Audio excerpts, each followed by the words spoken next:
Buenos días, buenas tardes, buenas noches. Para el momento en que ustedes se acerquen a este material, vamos a seguir adelante con las explicaciones que veníamos realizando y trabajando el tema del Estado. En este particular, hoy nos toca trabajar sobre el Estado municipal.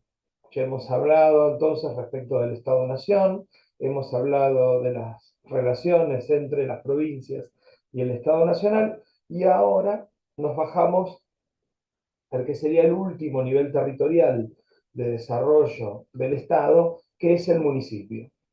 Y entonces en este punto nos encontramos con que la doctrina reconoce tres formatos básicos de organización de un municipio: el llamado municipio-ciudad, el llamado municipio-distrito y el llamado municipio-partido. En un municipio-ciudad, el límite de la institución municipal es precisamente el límite de la ciudad. Allí donde se acaba la urbanización, se acaba el municipio. Después, la doctrina reconoce la existencia de otro formato, que es el llamado municipio-distrito. En este caso tenemos el conglomerado urbano y una tierra que, digamos, la circunvala, es lo que se suele denominar el ejido o ejido municipal, y tiene relación con lo que en los tiempos de la colonización española se llamaban las tierras de pan llevar, que era la zona de quintas alrededor de una población donde se suponía que se cultivaban las verduras, los vegetales, las hortalizas, con los cuales se abastecía a la ciudad.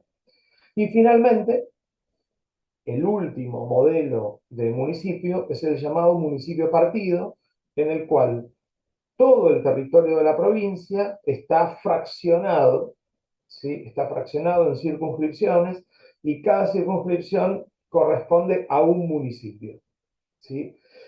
Entonces, en particular, ustedes verán cuáles son las características de las provincias en las que viven, y eso les permitirá definir qué tipo de modelo de municipio es el que se aplica en donde están viviendo.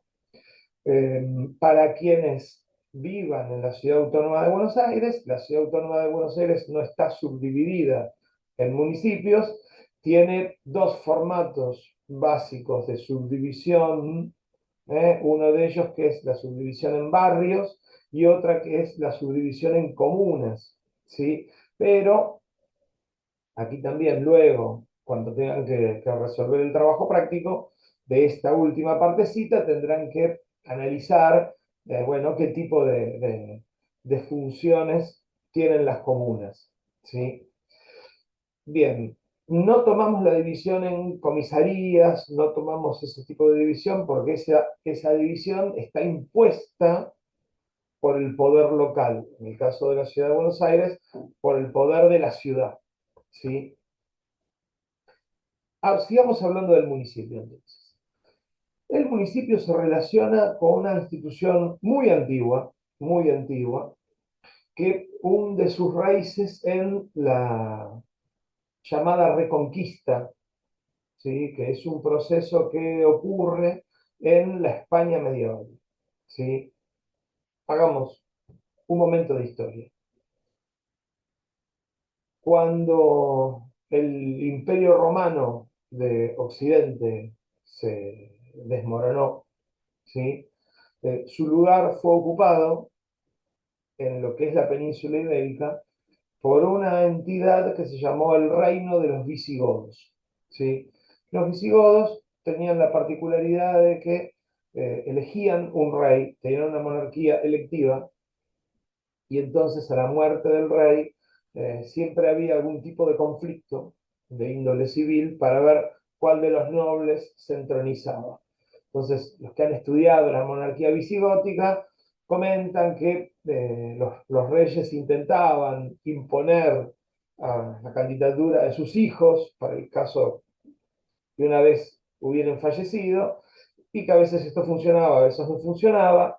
Bueno, la realidad es que para, para el siglo octavo, ¿sí? Para el año 710 aproximadamente, la España visigótica está atravesando un conflicto civil. Y entonces a una de las partes se le ocurre pedirle ayuda a una fuerza del exterior, ¿sí? Bueno, para que colabore, ¿sí? Para ayudarlos a expulsar a la facción rival. Bueno, se les ocurre pedirle ayuda a los marroquíes, ¿sí? Y resulta ser que en Marruecos estaba una autoridad que ya no era cristiana, era musulmana, y dependía del califato. Muy bien. Eh, los marroquíes acceden, cruzan, ¿sí? El estrecho de Gibraltar, las columnas de Hércules, como se llamaba en ese momento, ¿sí? Cruzan el estrecho y cuando llegan del lado europeo, se encuentran con que los visigodos se matan entre sí. Así que, sin mayor esfuerzo, comenzó la conquista árabe de España. ¿Sí? Fueron llevándose por delante a los visigodos hasta que un grupito de visigodos le plantó cara a los invasores musulmanes en una batallita, en un valle, ¿sí? En una localidad española que se llama Asturias, ¿sí? Y entonces un héroe mitológico, un tal Don Pelayo, frenó por primera vez el avance musulmán, ¿sí?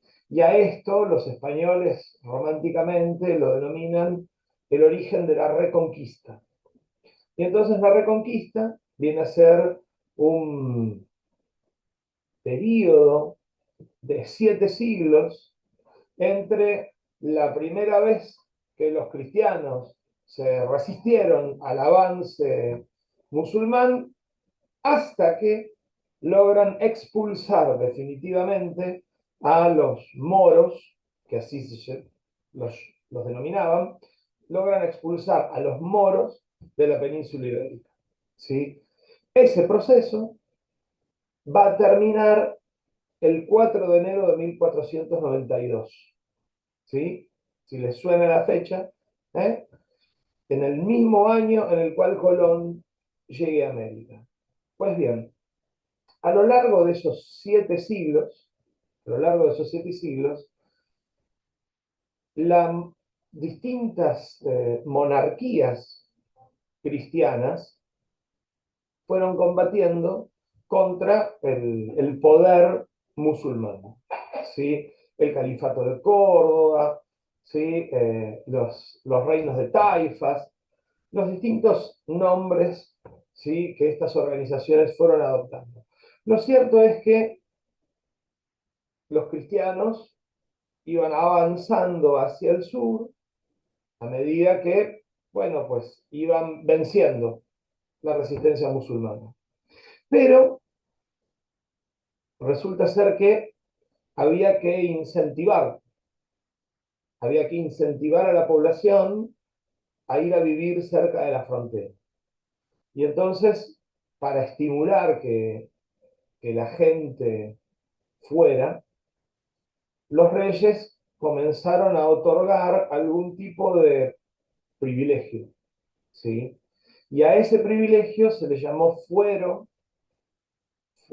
de repoblamiento. Entonces, en reinos como León o Castilla, los reyes impulsaron que colonos avanzasen hacia el sur en dirección a las tierras donde se encontraban los musulmanes y que estos colonos formaran comunidades que pudieran autogobernarse, ¿sí?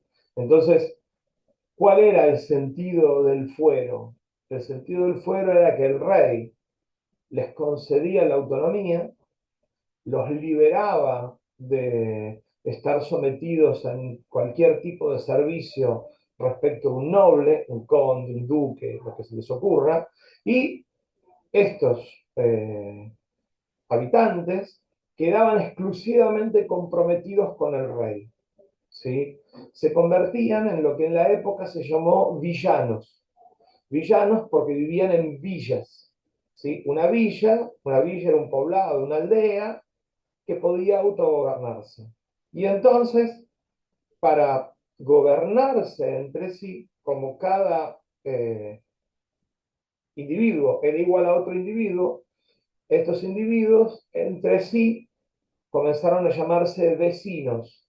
Y la institución en la cual se agrupaban para gobernarse lo llamaron junta, yunta, ayuntamiento o cabildo. ¿Sí? Pues bien, el fuero de repoblamiento, el fuero de repoblamiento permitió el crecimiento de estas comunidades de hombres libres. ¿Sí? Pues bien, cuando se termina la reconquista, cuando se termina la reconquista, ese modo de hacer las cosas está totalmente incorporado en la mente de los habitantes de Castilla. Hace 7 siglos que vienen repitiendo este procedimiento. Entonces, entonces, no es de extrañar que esa costumbre política se la lleven consigo cuando pasen a América. Fíjense ustedes que yo les he dicho, la Reconquista termina en 1492, es el mismo año en el que Colón llega a América. Y entonces, y entonces los españoles, los castellanos primero, los españoles después, cuando llegan a América, fundan, fundan ciudades. Y estas ciudades gozan del privilegio de autogobernarse. ¿Qué es lo que implica esto, autogobernarse? Implica que no es el rey el que elige a la autoridad local. La autoridad local es elegida por los vecinos. Hay que tener carácter de vecino, ¿sí? Y para ser vecino hay que ser descendiente de los fundadores de la ciudad.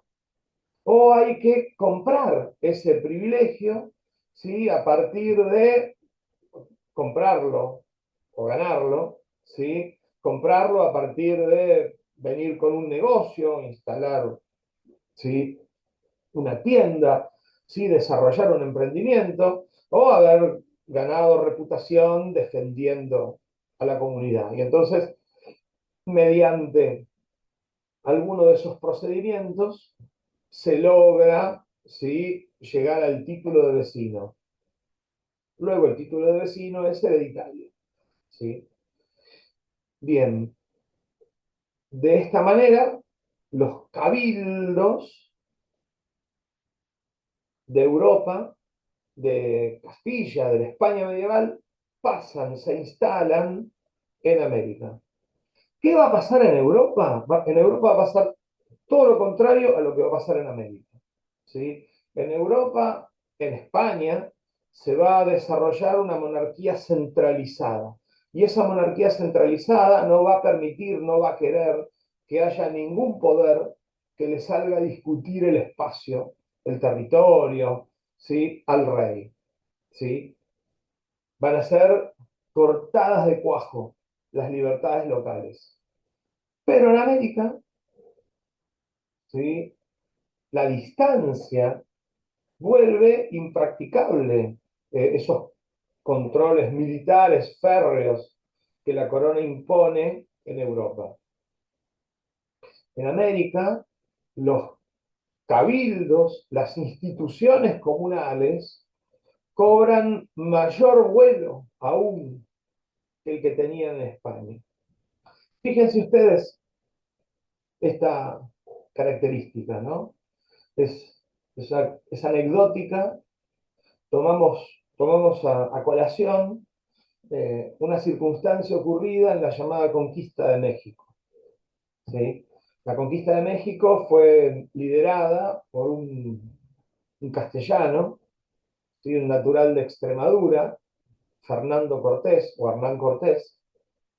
Este Hernán Cortés era un segundón, ¿sí? Miembro de una familia gentilhombre, pero que no tenía, además de ser pobres, él no era el primogénito, con lo cual no tenía esperanza de heredar nada de lo poco que hubiera de la fortuna familiar. Y entonces, pues había que salir a buscar suerte. Y América, bueno, América se veía como un lugar apetecible. Así que Hernán Cortés, Hernán Cortés pasa a América y en América se pone al servicio del gobernador de Cuba, ¿sí?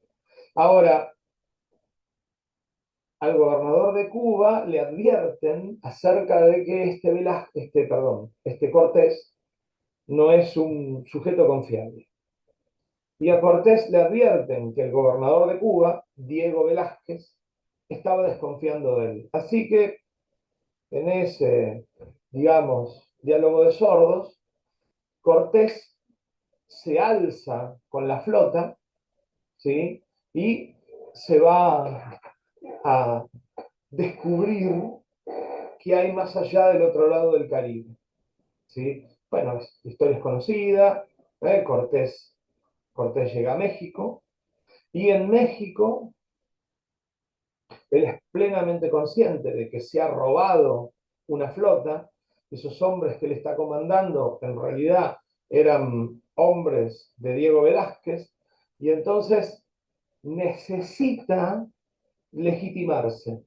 Así que, ni bien toca una tierra más o menos promisoria, manda a desembarcar la gente y funda una ciudad. Va a ser la primera fundación española en el territorio de lo que hoy es, ¿sí?, la República de México, ¿sí? ¿Y qué funda? Bueno, funda una ciudad. Le pone como nombre Villarrica de la Veracruz. Es la actual ciudad de Veracruz, ¿sí? Son 4 palos clavados en la arena, ¿sí? Pero simbólicamente es una ciudad. Y entonces se elige el primer cabildo de la ciudad. Y el cabildo de Veracruz designa a Hernán Cortés como justicia mayor y comandante de armas de la ciudad. Con lo cual, Hernán Cortés ya no es más un forajido, ya no es más un ladrón de flota. Hernán Cortés es el delegado legítimo de una fundación, de una ciudad, de un cabildo, ¿sí? Con esa legitimidad, Hernán Cortés le va a escribir las cartas al emperador. Bueno, va a terminar, ¿sí?, va a terminar siendo legitimado, ¿sí? Le van a dar el título honorífico de marqués. Pues bien, va a salvar su vida, su fortuna, etc. La conquista española estuvo de la mano de la fundación de ciudades. Allí donde fueron, fundaron. Y donde fundaron, establecieron una organización política a partir del gobierno local. Luego los reyes fueron agrupando, ¿sí?, esas fundaciones en gobernaciones, capitanías, audiencias, virreinatos. Eso es otro tema. Pero comenzó una riquísima vida local, en torno a la institución del cabildo, ¿sí? Ya tenemos en el siglo XVII, ¿sí?, rebelión de integrantes de los cabildos, comuneros se les llamaban, porque eran la gente común, ¿sí? Y los comuneros que se rebelaban contra los adelantados, contra los virreyes, contra los gobernadores enviados por el rey desde España. ¿Sí? Un conflicto entre las autoridades locales y las autoridades enviadas desde la corona. ¿Sí? Poco importa que vengan en nombre del rey. Aquí lo que interesa es que satisfaga o no satisfaga el interés de los pobladores establecidos, asentados. ¿Sí? Nosotros mismos, ¿sí? Nosotros mismos vamos a experimentar en el siglo XIX dos grandes rebeliones del Cabildo de Buenos Aires. La primera de ellas es cuando, después de las llamadas invasiones inglesas, el Cabildo de Buenos Aires destituye al virrey Sobremonte, destituye al virrey y lo envía a España para ser juzgado por traición. Y al mismo tiempo nombra comandante de armas a Santiago de Liniers, el héroe de la Reconquista. ¿Les suena? Yo les conté recién algo en relación a Hernán Cortés. ¿Sí? Eso de Hernán Cortés, sitúenlo ustedes entre el año 1519 y el año 1521. Y luego les estoy contando algo sucedido para 1807. Y fíjense la similitud entre una cosa y la otra. Estamos hablando de la importancia del poder local. ¿Okay? La importancia del poder local, como para que lo tengan presente. Muy bien. Y entonces, el cabildo. Y luego tenemos la Semana de Mayo de 1810, en la cual el cabildo, también otra vez el cabildo decide que el virrey no sigue más. Y entonces, y entonces resulta ser que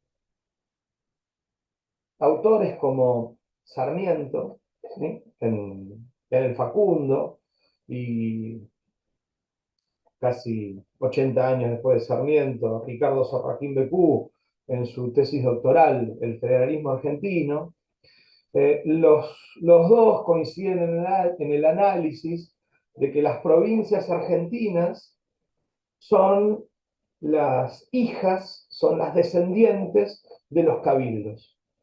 ¿Sí? Si prestamos atención, hay un, un cabildo que no logró concretar una provincia. Ese cabildo fue el cabildo de Luján. Pero luego el cabildo de Paraná, el cabildo de Corrientes, el cabildo de Santa Fe, el cabildo de San Luis, el cabildo de Mendoza, todos dieron origen a una entidad provincial. Ahora bien, ¿y cuándo se acaban los cabildos? Bueno, ellos se acaban a lo largo del siglo XIX. En particular, en la provincia de Buenos Aires, los cabildos, los dos cabildos que existían, se extinguen a partir de 1820, cuando asume el gobierno el gobernador Martín Rodríguez y su ministro de gobierno, Bernardino Rivadavia, produce una reforma estructural de la organización política de la naciente provincia de Buenos Aires. ¿Sí? Se decide dividir la provincia, partir la provincia, ¿les suena? Partir la provincia y disolver los cabildos. Las funciones de los cabildos van a ser asumidas por tres instituciones distintas. Los municipios, los jueces de paz y los comisarios. ¿Sí? Vamos de nuevo. Los municipios, los jueces de paz y los comisarios. Estas van a ser las tres autoridades, ¿sí?, que hereden las funciones del cabildo. Bien, el avance, ¿sí?, del tiempo, ¿sí? Luego fue dando lugar a la configuración del gobierno local en las distintas provincias argentinas, ¿sí? Y durante mucho tiempo hubo un gran debate respecto de cuál era la naturaleza jurídica de los municipios, si eran entidades autónomas o si eran entidades autárquicas. Si eran entidades autónomas, entonces podían darse su propia organización, podían elegir a sus propias autoridades. Si eran entidades autárquicas, en realidad eran una delegación del poder provincial. ¿Sí? El siglo XX no contribuyó, ¿sí?, para que esta discusión pudiera ser resuelta de manera temprana. Porque lamentablemente los golpes de Estado llevados adelante por militares, lo que produjeron fue una retrogradación del federalismo argentino. ¿Sí? ¿Y por qué retrogradación? Porque el federalismo es esencialmente diverso. ¿Sí? En un Estado federal puede ocurrir que el gobierno nacional sea de un color y el gobierno local sea de otro. ¿Sí? Y entonces podía ocurrir, como ocurrió, ¿sí?, que mandaban los conservadores y en Santa Fe ganaban los demócratas progresistas. O podía ocurrir que en San Juan, ¿sí?, había ganado lo que con el tiempo se va a llamar el bloquismo sanjuanino, el partido de Carboni, y del otro lado, en La Nación, teníamos el radicalismo irigoyenista. Y estas convivencias eran perfectamente posibles dentro de un esquema republicano, democrático, pero cuando viene el golpe de Estado, la autoridad del Poder Legislativo se cerró y la autoridad del Poder Ejecutivo quedó en manos de un sujeto de formación militar, ¿sí? Y entonces, dentro de la organización de la milicia, el subordinado no puede discutir la orden del superior, ¿sí? Es más, ¿sí?, al integrante de la tropa se le explica que tiene que obedecer siempre la última orden que recibe, para que no tenga contradicción en su cabeza, ¿sí? ¿Qué orden obedezco? La última que recibí. Me dijeron que fuera para allá y después me dicen que vaya para allá. Bueno, voy para allá, ¿sí? Y cuando el que me dio la orden de ir para allá me encuentra yendo para allá y me para, digo, no, no, no, porque fulano de tal me dijo que fuera para allá. ¿Está bien? El que está en la parte más baja de la pirámide obedece, ¿sí? Entonces imagínense ustedes un país donde al que sientan como presidente es un general que tiene 2 o 3 chapitas en el hombro. Y al que ponen como gobernador de una provincia tiene solamente una chapita. El otro le dice, haga aquello, sí señor, y hace aquello. Entonces, sí, como para que ustedes lo tengan presente, esos 50 años entre 1930 y 1983, donde en nuestro país, sí, tuvimos golpes de Estado a cada rato, ¿sí?, fue un momento en el cual vivimos en un unitarismo forzoso. Aunque se enseñara en la escuela que éramos federales, no éramos federales en la práctica, ¿sí? Pues bien, 1983, volvemos a las instituciones republicanas. Por fin triunfa la democracia, ¿sí? Por fin se despliega el federalismo en la modernidad, en el tiempo moderno. Sin embargo, sin embargo, quedaba por definir cuál era el estatus de los municipios. ¿Qué son ¿Son una oficina de la provincia o son una entidad con vida propia? Bueno, si esto terminó llegando en la década de los 80, terminó llegando a la Corte Suprema de Justicia de la Nación, a raíz de un problema ocurrido en la Municipalidad de Rosario. ¿Sí? Un problema que no viene al caso que nosotros expliquemos cuál es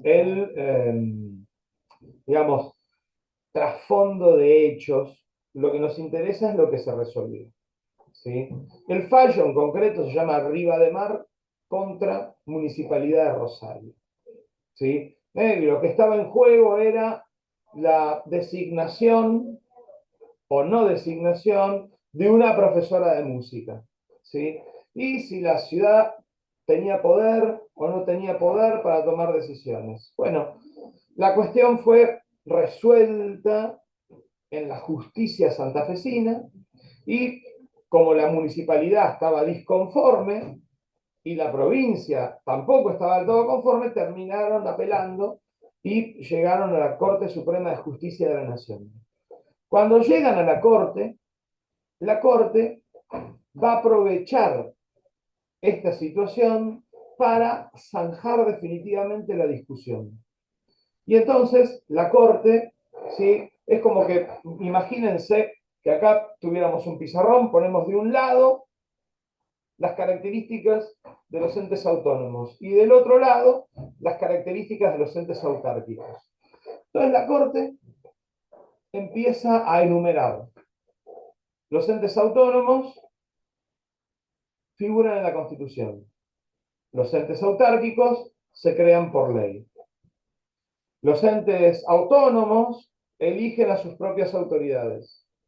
Los entes autárquicos reciben a las autoridades designadas por otra vía. Los entes autónomos pueden organizar su presupuesto. Los entes autárquicos ejecutan el presupuesto que otro armó por ellos. Los entes autónomos pueden crear tributos. Los entes autárquicos solo pueden cobrar lo que la ley les autoriza a cobrar. Bueno, con estas premisas ustedes ya se dan cuenta cuál va a ser la decisión de la Corte. La Corte va a decir, las municipalidades figuran en la Constitución Nacional. ¿Sí? Las municipalidades eligen a sus autoridades. El pueblo vota. No es que el gobernador manda a un sujeto. El pueblo vota y elige. ¿Sí? Cada municipio arma su propio presupuesto. Y cada municipio puede crear tasas para cobrarle a la población. ¿Sí? Resultado. Los municipios son entes autónomos. ¿Sí? Esto para, digamos, mal de la escuela santafesina, que habían sostenido que los municipios eran entes autárquicos. ¿Sí? Y para alegría de la escuela platense, que desde hacía muchos años, de la mano de un gran jurista como había sido Corn Villafañe, ¿sí? Sostenía la existencia de la autonomía municipal y proponía la necesidad de que el verdadero federalismo se parase sobre la organización de la república municipal. Bueno, más allá de esto, ¿sí? Más allá de esto, nos encontramos con que los municipios entonces son entes autónomos y la reforma constitucional de 1994 es la oportunidad para que sea consagrado el carácter autonómico en la Constitución Nacional. Eso es lo que motiva la aparición del actual artículo 123. Y ustedes ya tuvieron que leerlo para resolver el primer trabajo práctico que les pedimos en esta unidad. Así que, ¿sí? Los municipios son entes autónomos. Ahora, Una cosa es la definición que figura en la Constitución Nacional y otra cosa es la realidad concreta que ocurre al interior de cada provincia. A ver, desde 1983 hasta hoy, 22 de las 23 provincias han actualizado su constitución. Hay una una sola, que todavía no reformó la constitución. ¿Sí? Es más, tiene una constitución anterior a 1930. Es la constitución más antigua que está vigente de las provincias argentinas. Y es la provincia de Mendoza. Todas las demás, de 1983 a hoy, todas las demás han reescrito sus constituciones. Incluso, ¿sí? Tierra del Fuego, que en 1983 no era una provincia, se volvió provincia. ¿Sí? Y entonces tenemos que, salvo Mendoza, todas las demás provincias han tenido la oportunidad de actualizar sus textos constitucionales. Ahora, nos vamos a encontrar con que tenemos provincias muy generosas, ¿sí? Provincias muy generosas, en las cuales todos los municipios, a todos los municipios, se les concede el derecho a escribir su carta orgánica municipal. La carta orgánica municipal vendría a ser algo así como la constitución de la municipalidad. ¿Sí? Ejemplo, Corrientes. ¿Sí? En Corrientes, la provincia de Corrientes, todas las entidades que son municipios, todas tienen su carta orgánica. Bravo, muy bien. Después tenemos provincias en las cuales cuando las comunidades alcanzan una determinada población, una determinada complejización de la vida, entonces adquieren el derecho a ser considerados autónomas y tener carta municipal. El caso de San Luis, por ejemplo. ¿Sí? Durante mucho tiempo, ¿sí? La única municipalidad autónoma fue la de la capital, la de la ciudad de San Luis. Con el tiempo se incorporó Villa Mercedes. ¿Sí? Y luego, bueno, pues el tiempo nos irá mostrando si otras comunidades logran alcanzar ese estatus. ¿Sí? Y tenemos a la provincia de Buenos Aires, en donde ninguna municipalidad es autónoma. ¿Sí? En el caso de la provincia de Buenos Aires, ustedes tienen que los municipios están explicados, ¿sí? En un capítulo de la Constitución local, pero la organización interna de los municipios está establecido por una ley. Y una ley que es de la época de alguna de las dictaduras, ¿sí? Y que no fue reformada con la reforma de la Constitución bonaerense. Entonces, en la provincia de Buenos Aires tenemos lo que se llama la Ley Orgánica Municipal, ¿sí?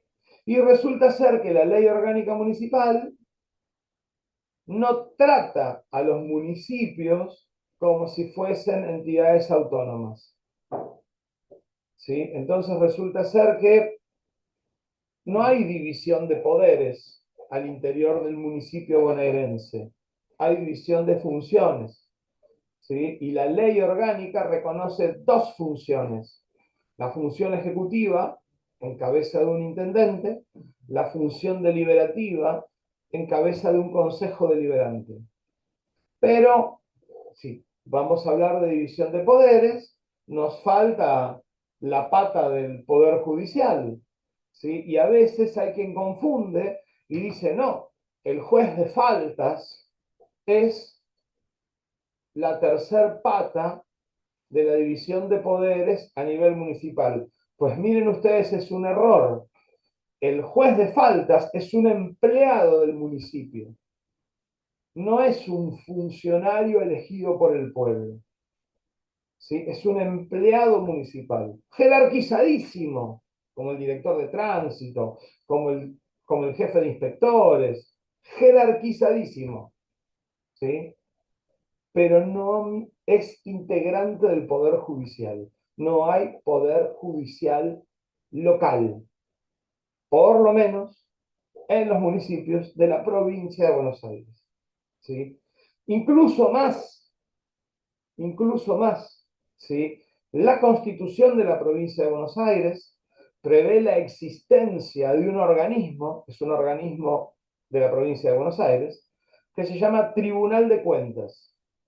Y este organismo es el que audita las cuentas públicas, ¿sí? Todos todos los años, ¿sí? Los intendentes, los concejales, ¿sí? Tienen que rendir cuenta, ¿sí? De sus gestiones ante el Tribunal de Cuentas de la provincia, ¿sí? Estamos hablando de gestión deportiva, ¿sí? Solo les cuento un anecdotario, ¿sí? Municipio de la provincia de Buenos Aires, director de deportes, ¿sí? Decide en el centro deportivo municipal ofrecerle a la comunidad una oferta deportiva, eh, contrata a unos profesores para que enseñen voleibol, ¿sí? Y estos profesores firman el contrato, facturan, ¿sí? Entregan sus recibos, ¿sí? Y a fin de año terminan, ¿sí? Bueno, cuando la dirección de deportes remite las cuentas a la municipalidad las mete en la rendición de cuentas general y las envía al Tribunal de Cuentas Provincial. El Tribunal de Cuentas Provincial audita y lo llama al director del ente municipal del deporte. ¿Cómo le va, profesor? Así que ustedes contrataron. Sí, sí. ¿Y salió todo bien? Sí, sí, sí, sí. ¿La gente estuvo satisfecha? Sí, sí, sí. ¿Se dieron las clases? Se dieron las clases. ¿Sí? Todo el año. Muy bien, maravilloso. Genial. Tienen que devolver la plata. ¿Cómo tenemos que devolver la plata? Sí, contrataron mal. ¿Sí? Ustedes a los profesores le hicieron un contrato. Esto es técnico. Esto es técnico. Simplemente les digo, ¿sí? Si ustedes van a estar en la gestión, no se olviden del abogado, del que tengan. ¿Sí? Para que no les pase lo que le pasó a este director de deporte, que tuvo que devolverle al fisco, que tuvo que devolver al Estado la plata que el Estado le había pagado a los profesores. El Estado no le dijo que los profesores devuelvan lo que ganaron, porque los profesores trabajaron, ¿sí? Pero lo que le dijeron al director de deportes es, señor, usted usó una figura contractual equivocada. Usted les hizo firmar una locación de servicio, cuando lo que tendrían que haber firmado era una locación de obra. Por lo tanto, usted le debe a la municipalidad toda la plata que la municipalidad le pagó a los profesores. Terminó en juicio la cuestión. Terminaron pagando. ¿Está bien? ¿Sí? Digo, como para que encuadremos la cuestión. ¿Sí? Entonces, como para que ustedes vayan imaginando por dónde va la tarea que les vamos a pedir en relación a este último tema, ¿sí?